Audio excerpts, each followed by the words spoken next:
Bom, eu vou falar com vocês hoje sobre 3 ingredientes que nós chamamos de a sustentabilidade de uma trajetória profissional. E eu estou falando aqui com líderes de todas as espécies. Eu não estou falando só com líderes que têm, de repente, 15 pessoas, 10 pessoas junto delas. Eu estou falando com qualquer tipo de líder, porque vocês que estão aqui hoje, vocês têm liderança. De maneira geral, as pessoas que ainda estão buscando essa liderança estão por aí ainda meio que perdidos, não estão nem investindo o seu tempo em papos como esse. A gente vai falar de 3 ingredientes que eu acho fundamentais para a sustentabilidade de uma trajetória profissional. Vamos falar de protagonismo, vamos falar de planejamento, tá? E vamos falar de aprendizagem.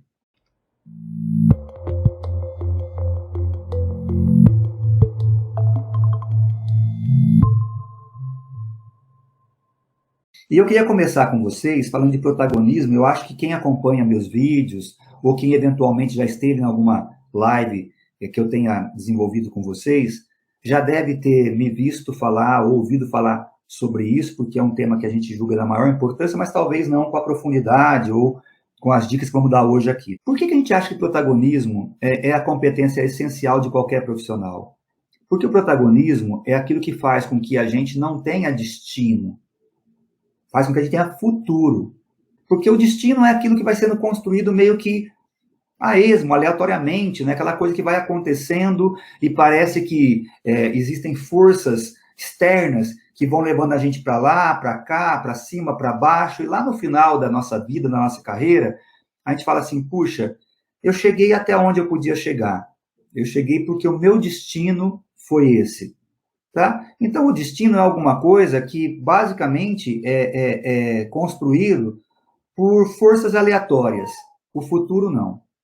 O futuro é aquilo que é construído por protagonistas, por pessoas que realmente assumem o papel da sua vida pessoal, da sua vida profissional, e realmente abraçam o seu presente, avaliam o seu passado e constrói o seu futuro, porque ele percebe que é ele o principal agente desse processo. E por que é tão importante o protagonismo hoje? Porque se você é um empresário, eu não sei o que cada um aqui faz, mas se você é um empresário, se você não for protagonista, você não vai conseguir ultrapassar os obstáculos que o ambiente corporativo e empresarial de empreendedorismo vai trazer. Veja, nós estamos vivendo nesse momento um ambiente extremamente crítico, e não é o único, e não vai ser o último. Um empreendedor, ele vai viver durante a sua carreira de 30 anos, 40 anos, ele vai viver 9, 10 momentos mais críticos, seja momentos que estão acontecendo dentro da empresa ou do empreendimento, seja momentos que estão acontecendo fora, mas que obviamente vão acabar impactando o seu empreendimento, tá certo?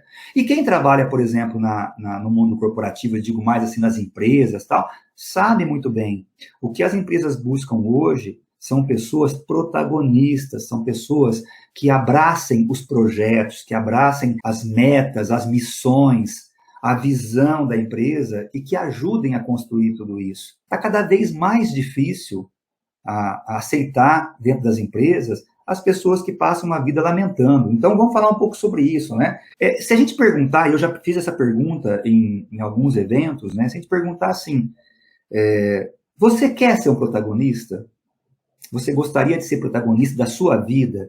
Você gostaria de estar com o timão, né? com o volante da sua vida na sua mão e fazendo aquilo que você quer fazer?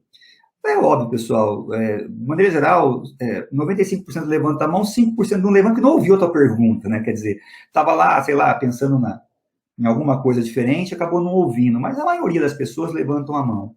E aí eu faço uma segunda pergunta, eu digo assim, ó, de 0 a 10, quem acha que tem a vida na mão, né? Acima de nota 9, ou seja, 9 ou 10, que a vida está na mão, tudo o que está fazendo é o que quer fazer, está trabalhando onde quer trabalhar, está fazendo o que gosta de fazer, em casa, na relação pessoal, tem a relação que queria ter, quem daria uma nota 9 ou 10 para essa situação?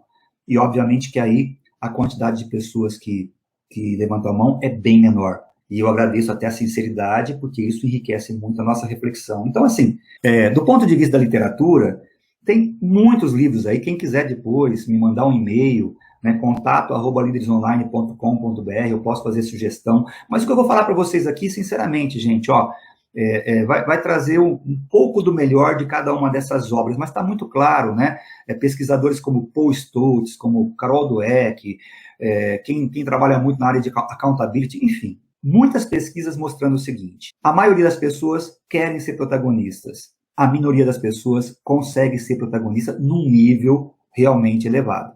Todos nós temos, obviamente, nossos momentos de protagonismo, mas eu digo assim, você tem o domínio do seu presente e do seu futuro a ponto de se dar uma nota 9 ou 10? A grande maioria não levanta a mão. E por quê? Porque, na verdade, existem algumas coisas que é importante a gente saber. É importante a gente perceber, até para poder, eventualmente, saber que existem armadilhas no caminho e que vamos ter que escapar dessas armadilhas se quisermos ser protagonistas, né? A primeira armadilha do protagonismo é a vitimização. Nós temos uma tendência, eu diria, primeiro, diria até ancestral, de olhar sempre as ameaças, de olhar sempre o lado perigoso das coisas. Vamos lembrar, né, gente? A gente só é uma espécie que ainda sobreviveu a todo esse mundo cheio de obstáculos, cheio de ameaças, porque a gente sempre olhou muito para os perigos, tá, para poder cuidar de tudo isso e sobreviver, né? Mas isso trouxe para a gente um lado bom, que é o lado da sobrevivência, que é o lado da perpetuação da espécie até aqui, pelo menos, tá certo? Mas trouxe também para a gente um lado muito, eu diria, complicado, que é o lado de a gente estar o tempo todo com medo de fazer as coisas, com medo de arriscar, com medo de ousar, com medo de investir. Assim, é aquela história, né? Poxa, mas eu vou fazer esse curso, mas esse curso aqui, poxa, vai ter um investimento e de repente isso aí pode me provocar um desencaixe, isso aí eu posso amanhã depois precisar dessa grana. Tudo isso, na verdade, tem muito a ver com uma tendência natural de a gente ficar se protegendo. Vamos pensar o seguinte, né? A gente, lá atrás, nós precisávamos guardar energia para duas coisas, ou para fugir ou para lutar. Quando aparecia eventualmente alguma ameaça, era uma ameaça que poderia colocar em risco a nossa vida. E isso traz, dentro do nosso instintivo, né, traz uma visão muito assim, de muito medo de ir para a zona de esforço, medo de arriscar, medo de ousar. Os protagonistas, de maneira geral, eles são pessoas que ousam, que arriscam, que vão para a zona de esforço. Pensa bem, gente, pensa bem, numa reunião dentro da empresa, discutindo um projeto. Você vai ter, basicamente, ali 3 grupos de pessoas. Claro, eu também estou, assim, simplificando essa análise, mas você vai ter 3 grupos de pessoas. Você vai ter aquelas pessoas que vão estar olhando para o diretor falando sobre o projeto e vão estar pensando assim: caramba, puta, mais um projeto, meu. Os caras não param de pensar nisso, os caras não param de colocar coisa pra cima da gente aqui, pô. A gente tá acabando de sair de um projeto agora, vem os caras botar mais. Você vai ter um grupo que é o grupo resistente. Por quê? Porque aquela história é ancestral, é instintivo, o cara está sendo vencido pelo instinto. O cara não quer mexer, o cara não quer fazer coisas diferentes, o cara não quer ir para a zona de esforço. Então ele já meio que desiste. Enquanto ele está ouvindo, está desistindo já. Você vai ter um grupo intermediário, que é aquele grupo que vai ficar ainda preocupado, achando que vai aumentar o volume de serviço, que vai ter problema para poder colocar para rodar, mas que está tentando se engajar, está tentando se manter informado e fala assim, poxa, vamos tentar, vamos... E você vai ter um grupo que geralmente é o menor, que já vai estar opinando de forma qualificada, fazendo perguntas extremamente pertinentes, se colocando à disposição para assumir alguma parte desse projeto. Bom, nesse caso aí nós estamos falando dos 3 grandes grupos que o Paul Stoltz definiu. Os alpinistas, que são esses que no momento oportuno eles realmente escalam e que ele estimou em torno de 9 a 10% da população. Os campistas, né, que são aqueles que ficam tentando sobreviver, tentando fazer alguma coisa dentro do possível, que corresponde a mais ou menos 70, 75% da população que ele estudou. E os desistentes, que são esses que falam assim... caramba, esses caras aí, vem cheio de ideia, mas quem vai ter que trabalhar somos nós. Esses 15 e 20% que muitas vezes são, coincidentemente, aqueles que vão sendo, obviamente, excluídos dos projetos, demitidos e assim por diante. O protagonismo, ele é uma coisa desejada, mas é uma coisa difícil se a gente não tiver a consciência e a gente não se policiar. Então, a vitimização, ela tem algumas vertentes, né? Algumas coisas que fazem com que a gente se vitimize. Uma delas é a questão instintiva, estrutural. A gente não quer, obviamente, ir para a zona de esforço. Se a gente pudesse, do ponto de vista instintivo, estou dizendo só o nosso cérebro instintivo, tá certo? A gente queria ficar comendo e descansando, porque efetivamente é isso que a gente fazia lá atrás. A gente saía da caverna, coletava, eventualmente caçava alguma coisa, corria para dentro da caverna para se alimentar e descansar. Basicamente era isso, tá? Mas além da questão ancestral, nós temos outras situações também que trazem uma maldição nessa nossa ancestralidade, ou na nossa cultura, ou nas nossas emoções, que fazem com que a gente, muitas vezes, não protagonize quanto podemos protagonizar. Uma outra delas é a questão cultural. Nós vivemos um ambiente cultural de vitimização. Então, o ambiente cultural, gente, o ambiente cultural nosso, ele é contaminado por vitimização. Você, muitas vezes, está numa mesa, numa empresa, sentado para poder almoçar, o papo que rola é aquele papo de reclamação, de gente reclamando, de falta de recurso, de falta de orientação do chefe, de falta de treinamento por parte das empresas.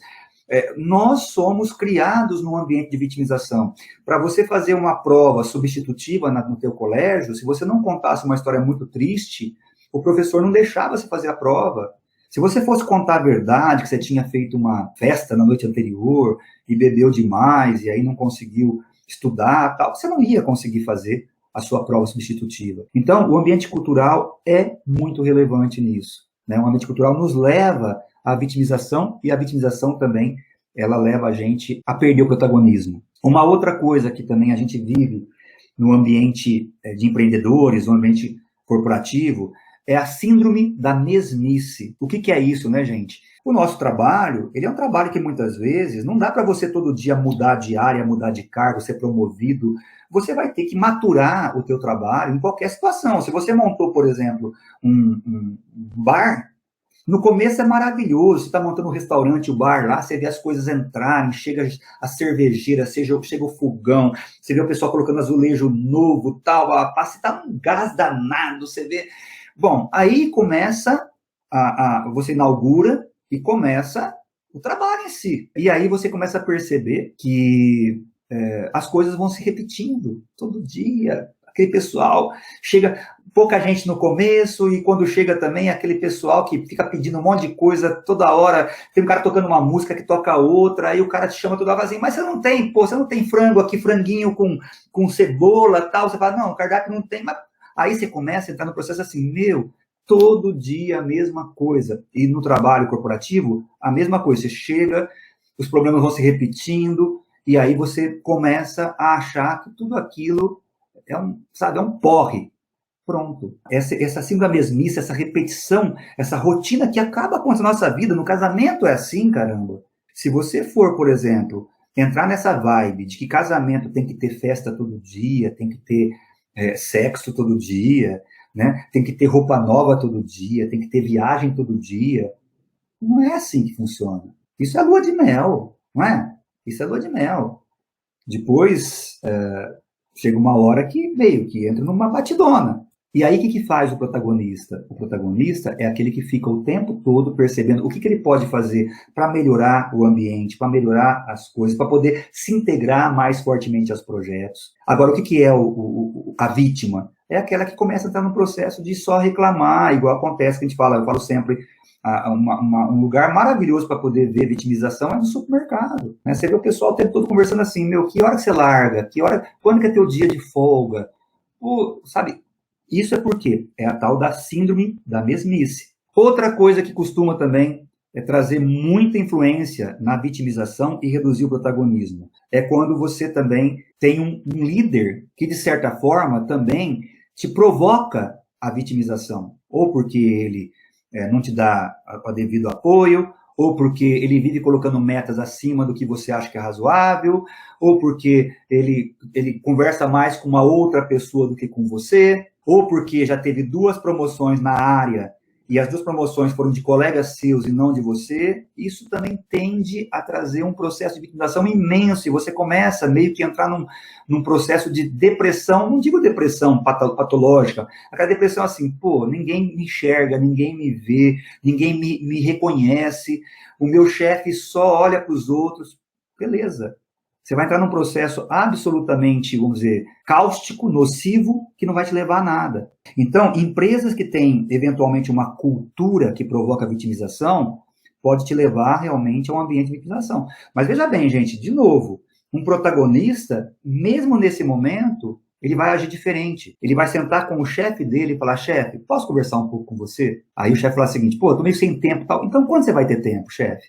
Ó, então vem falar comigo amanhã, às 5 horas da tarde. Ele vai esperar, vai voltar a falar com o chefe e vai dizer, olha, chefe, tenho percebido que tem muita gente sendo promovida aqui, eu também tenho interesse e tal, mas eu queria ouvir de você o seguinte, o que falta para mim? Queria bater um papo contigo, queria entender, porque eu quero me desenvolver, eu quero correr atrás, eu quero fazer o que for necessário.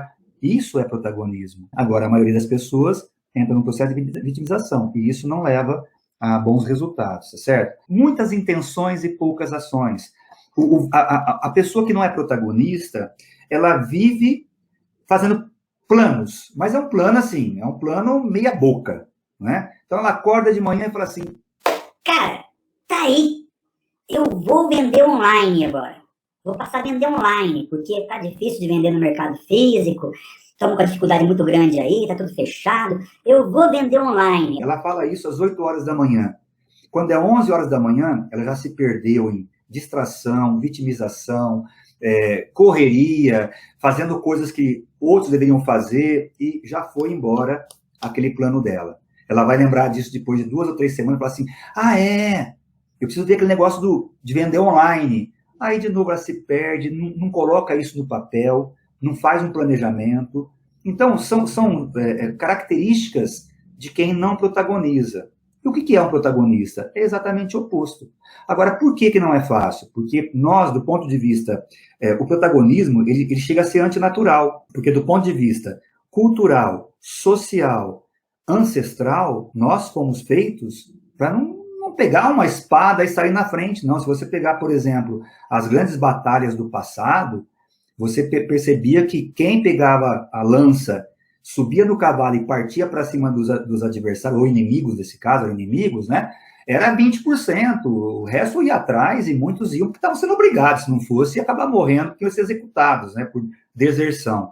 Então, o protagonismo, ele não é natural, ele é um movimento antinatural. Agora, como é que eu posso exercitar o meu protagonismo? Edson, tudo bem, eu reconheço que isso é importante, eu concordo com você que realmente a gente culturalmente não é a gente não tende a ser uma pessoa protagonista, mas aí, o que eu posso fazer? Então vamos lá, gente. Eu tentei falar para vocês por que o protagonismo é tão importante, porque no final das contas, gente, a pirâmide, em qualquer circunstância, ela vai afinando. Ela vai afinando. Seja no ambiente corporativo, seja no ambiente de empreendedorismo. Agora, por exemplo, está surgindo aí um monte de empresas, né, que está fabricando máscaras. Um monte de gente entrou nesse mercado. Por quê? Porque a oportunidade está muito grande. De repente, quando a crise passar, o que vai acontecer, gente? A demanda vai diminuir.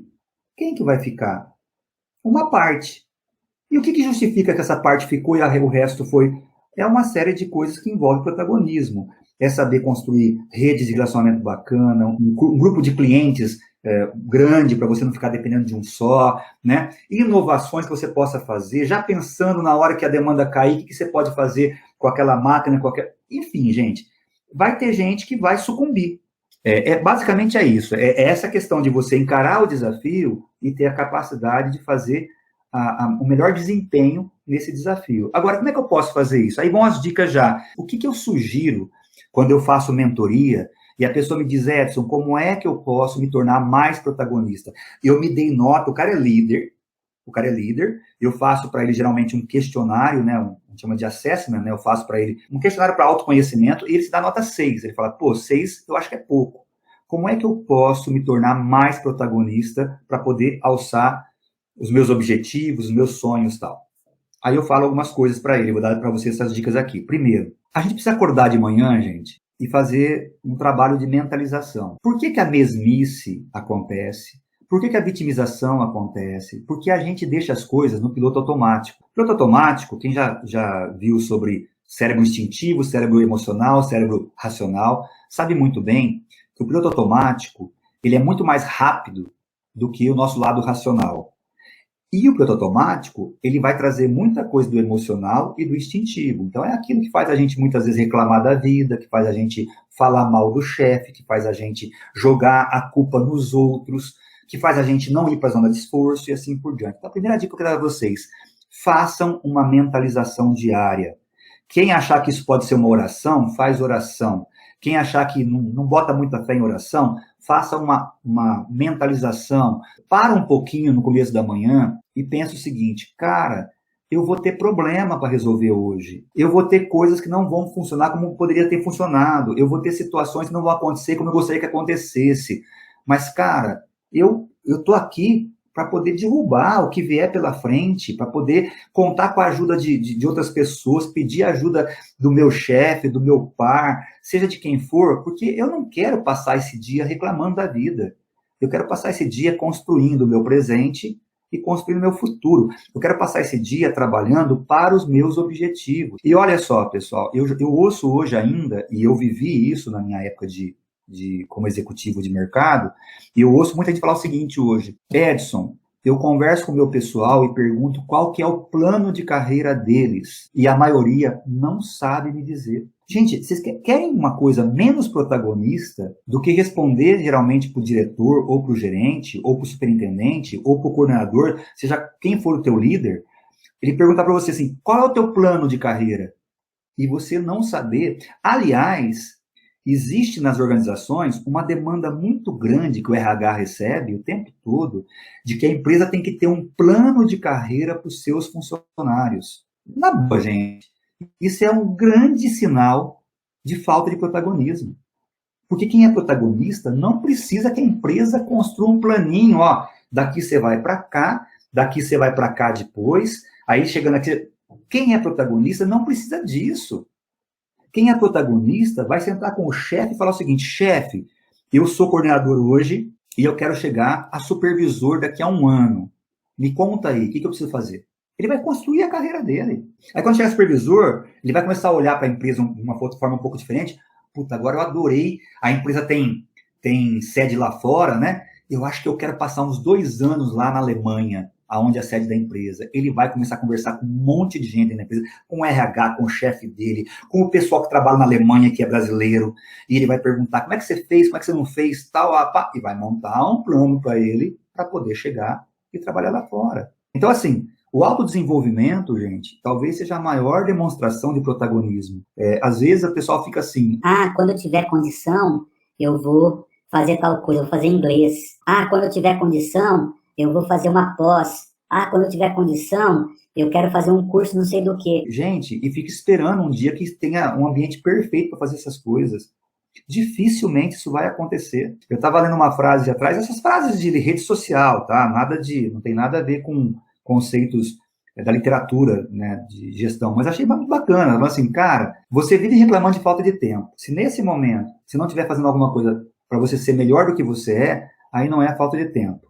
Aí é falta de vontade, falta de disciplina. Porque muitas vezes é isso. E a vítima, nós vítimas, muitas vezes, nós ficamos procurando motivos para jogar a culpa para os outros. Todas as vezes que a gente para e pensa o seguinte, o que eu posso fazer a respeito?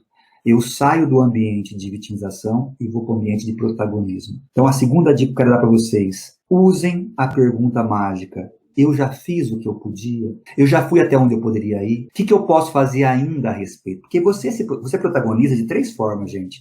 Ou fazendo as coisas acontecerem, ou influenciando quem pode te ajudar a fazer com que aconteça, ou se adaptando. Aí se você pensa assim, o que eu posso fazer? Eventualmente, vai surgir uma resposta assim, cara, por enquanto, é melhor se adaptar, é melhor você fazer uma coisa um pouco diferente, dispensa o pessoal metade do dia e fica com eles metade do dia só, você vai se adaptar à situação. As 3 formas são formas de protagonismo, tá certo? Então, a dica 2, faça essa pergunta para você, o que eu posso fazer a respeito? Eu já fiz tudo que eu poderia fazer a respeito? Faça essas 2 perguntas. Respostas maravilhosas vão surgir, como surgiu para mim. Terceira dica, pessoal. Ande com protagonistas. Viva com protagonistas do seu lado. O Jim Rohn, que é um palestrante super aclamado, morreu há pouco tempo, né, mas foi um palestrante maravilhoso, né? Ele dizia o seguinte: você é a média das 5 pessoas com quem você mais anda, com quem você mais vive. Claro que essa média é uma coisa muito metafórica, tá? Mas a terceira dica é: se você quer ser protagonista, conviva com protagonistas. Eu, por exemplo, eu procuro sempre conviver com pessoas muito melhores do que eu. Às vezes, dói um pouquinho, porque machuca um pouquinho o ego, né? Você vê gente, porra, arrebentando a boca do balão, gente que tem uma energia que você fala assim, cara do céu, de onde vem esse negócio? Só que é o seguinte, cara, você se inspira neles, você aprende com eles, a energia deles passa para você também. Então, viva com protagonistas. Às vezes é o seguinte, né? Na sala de aula, eu dei aula durante 15 anos, como falei para vocês, agora eu parei, só trabalho com treinamento, mas parei faz uns 3 anos da aula. Eu percebi claramente, pessoal, a sala tinha 30 pessoas, em 2 aulas que eu dava, eu percebi o seguinte: tinha 5 ou 6 aviões juntinhos. Tinha uma meiuca ali, todo mundo meio, né? Que é mais ou menos os campistas, né? E tinha aquela turma que tava lá meio... Quero no final pegar o meu certificado, quem sabe aí eu consigo alguma coisa.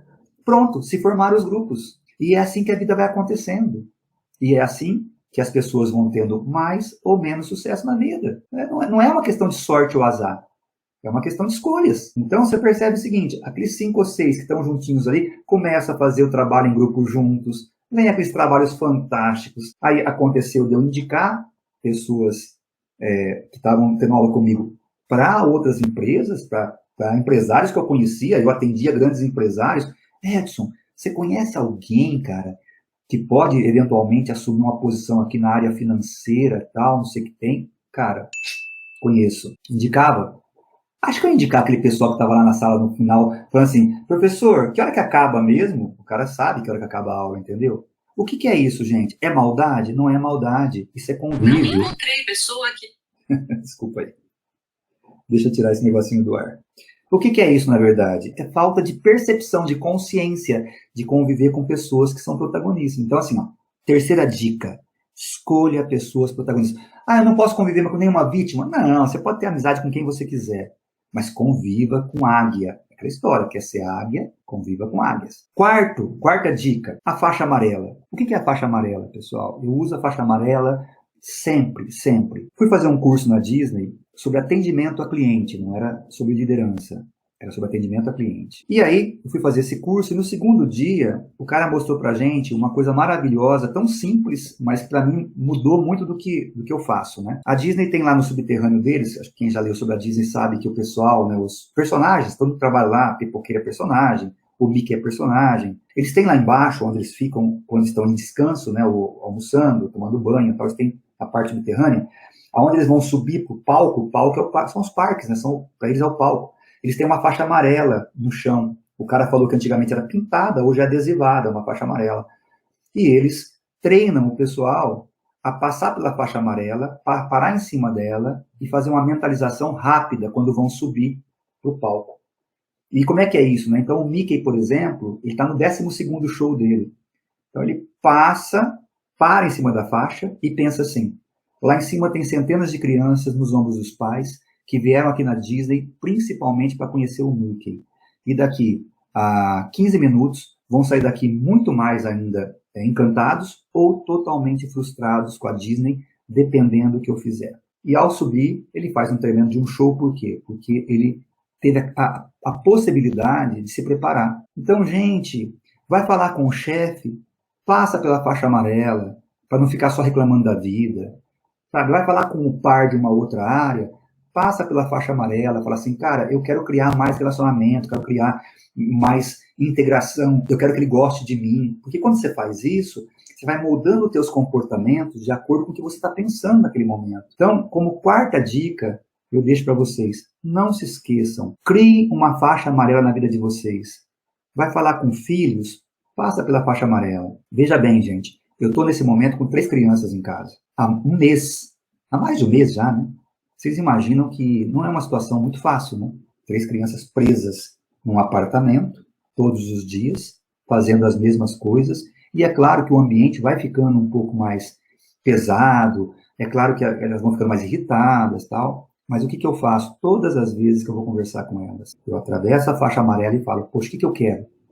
Quero que elas vivam com a melhor qualidade possível de vida, quero que a gente também viva bem entre nós, quero que elas também continuem me respeitando, mas gostando de mim, quero também viver esses dias aqui de uma forma legal, não quero também passar muito nervoso, e quando eu faço isso, os meus comportamentos vão sendo, vamos dizer, moldados de acordo com o que eu estou pensando. Então, se você quer ser um protagonista, use a faixa amarela sempre que você tiver um problema, um obstáculo, uma situação, uma conversa que você precisa tirar um bom resultado dela e assim por diante, certo? Então, usa. Então, nós falamos até agora, gente, nós falamos de mentalização pela manhã, de falar, cara, eu não estou nessa vida só para reclamar. Claro que reclamar de vez em quando é preciso, é necessário. A gente nunca vai evitar a vitimização, gente. Mas, veja bem, a questão não é você não reclamar. A questão é você reclamar por 10 segundos e falar assim, ok, o que eu posso fazer a respeito? É isso que me faz atravessar a armadilha. Tá? Então, mentalizar, cara, eu vou ter problema, eu vou ter situação que eu não queria passar, eu vou ter chefe chato, eu vou ter de tudo, mas eu quero fazer um bom dia em relação aos meus objetivos. Pá! Tá? Falamos sobre. 2, ande com águias, ande com protagonistas. 3, faça perguntas poderosas. Já fui no meu limite? Já fiz tudo que eu podia? Posso fazer alguma coisa a mais? Tem alguém que pode me ajudar nisso? Porque ser protagonista não é fazer sozinho. De repente eu peço ajuda para alguém e consigo que ele me ajude e tá tudo bem. Tá rodando, isso é importante. 4, falei da faixa amarela, tá? A faixa amarela é muito legal. Principalmente para os momentos que você está conversando num comitê, com o seu chefe, numa reunião para discutir meta. Porque se você pensar o seguinte, cara, meta vai vir, não tem jeito, vai aumentar todo trimestre. Para que eu vou ficar reclamando? Se você faz a passagem pela faixa amarela, você senta para discutir de forma propositiva, não ficar reclamando. Gente, você acha que chefe gosta de... O pessoal falar, ô chefe, de novo, vai aumentar as metas. Você acha que chefe gosta de gente assim, gente? Ele também já tem dificuldade com as metas, porque o chefe, geralmente, a meta dele é a somatória de todas as metas, né? Ele também tem a situação dele. O que ele quer é ouvir o seguinte, chefe, ó, a gente sabe, é desafiador, não vai ser fácil, mas olha, eu tô junto. Se você passar pela faixa amarela, a chance de falar isso é muito maior. E depois se entrega, vai para cima, tá certo? E a última coisa, a última dica que eu uso muito, escreva no espelho do seu banheiro, se você puder. Seja protagonista. Porque você está fazendo a barba de manhã e já está vendo aquele negócio na tua frente ali, tá certo? Para que você realmente, eu já vi em alguns cursos, né, que fala de produtividade, eu já vi vários trainers, vários gurus, né, falando de você arrumar a sua cama. E eu acho um negócio simbólico e muito legal isso. Eu costumo fazer isso também, entendeu? A gente tem aqui alguém que ajuda a gente para poder arrumar a casa e tal, mas eu prefiro acordar de manhã, porque quando você arruma a cama, você já está entrando num clima assim, cara, eu vou para cima hoje, eu vou fazer as coisas acontecerem, sabe? Eu não estou aqui para poder ficar reclamando. Então, como quinta dica, não precisa ser no espelho do banheiro, que eu sou meio doido, eu uso isso, mas você pode botar um post-it no teu computador, você pode colocar um displayzinho na sua mesa, você pode colocar um porta-retratozinho no meio, escrever assim, seja protagonista. Faça isso, porque quando a gente escreve e a gente está olhando para aquilo, geralmente você tem muito mais chance de poder realmente conduzir os comportamentos que levam ao protagonismo, tá? Então, 5 dicas aí que eu acho que pode te ajudar muito. Então, nós percorremos o ciclo, né? Sensibilização, contextualização e agora instrumentalização. Agora, a prática é contigo.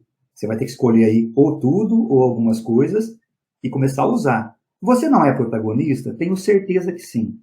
Porque se você está aqui hoje conversando comigo, é porque você tem protagonismo e protagonismo elevado. Mas às vezes você está no 7, no 6, no 8, ou eventualmente você é quase sempre, de vez em quando você escorrega.